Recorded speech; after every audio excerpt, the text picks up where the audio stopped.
Right, the purpose of this video lesson is to show you how to prepare a new view. So you can see over here I have a plan, and you'll see that this is of the ground floor. If we look across here at the project map, you can see that I'm looking at the ground floor level. If we look down at the quick options, you'll see that my layer combination, I'm looking at all. So it may be good for me at this point to turn this on and let's say switch this to plan, and I want to look at plan floor. So there's my floor plan. My scale that I'm chosen is 1 in 50. I'm looking at the entire model. I've chosen this as my print options. Could do that, but however that's in color, and for printing I prefer it in black and white. I've also chosen to look at the building plan. Looking at this combination here, I'm looking at the building plan with no markers. I may want to actually see the markers, but in this particular case I don't want to see markers, and I'll tell you why in a moment. When I look at my renovation filter, I'm looking at the existing plan. So this is the building as it looks at the moment. However, once I get stuck in and start to demolish portions of this building, then it will look like that. These are the portions that are to be demolished. This opening has to be made, this door gets removed, this wall gets removed, and another opening is formed here. I could also be looking at what it would look like after demolition, so that's the spaces that are left, and I can also look at the finished plan. So this is what it would look like upon completion. So obviously I may want to actually show all of those views so that it's very clear to the builder what the building looks like currently, what needs to be demolished, and what needs to be added to the building. So we'll begin by looking at the existing plan, and of course the final thing I want to look at are my dimension set. So that's my dimension set. I'll keep with that. That is what I will use. So this is using the quick options. I've set it up. This is what I'd like it to look like. So the next thing I do is I right click on my floor and I say over here save current view. So I save the current view. Now I can give that it's numbered here according to the project map.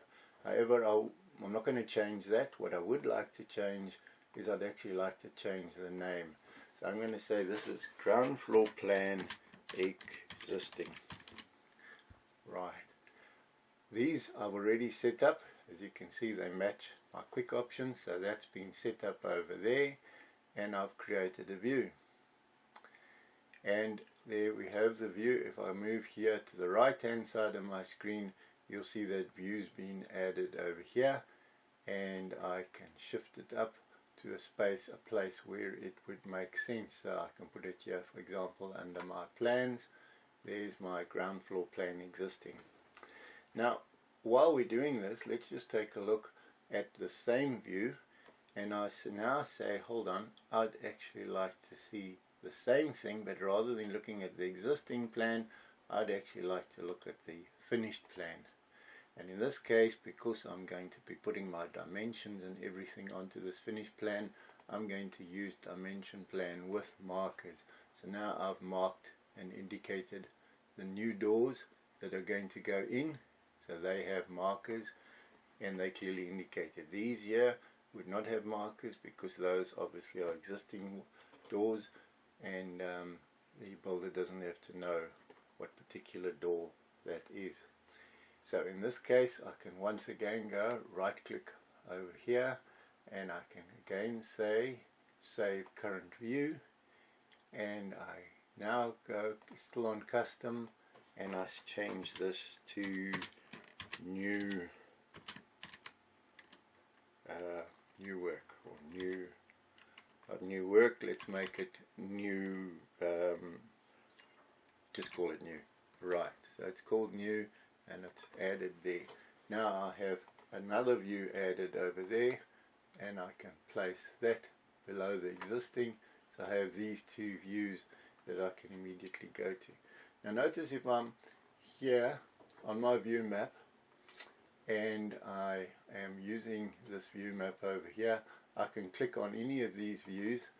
There's my view of the existing, there's my view of the new.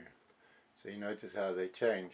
However, if I go back to this over here, in order to see those same changes, I have to change them in my quick options in order to actually see that. So that is the difference between the project map and the view map.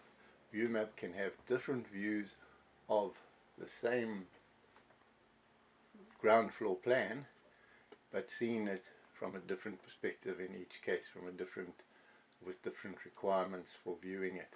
Whereas in the case here of my project map, if I wanted to add another level here, as you'll see, I have to adjust story settings, so it becomes a completely new story, which means my building, rather than ending up a single story building, would end up a double story building, which is not what I'm trying to achieve.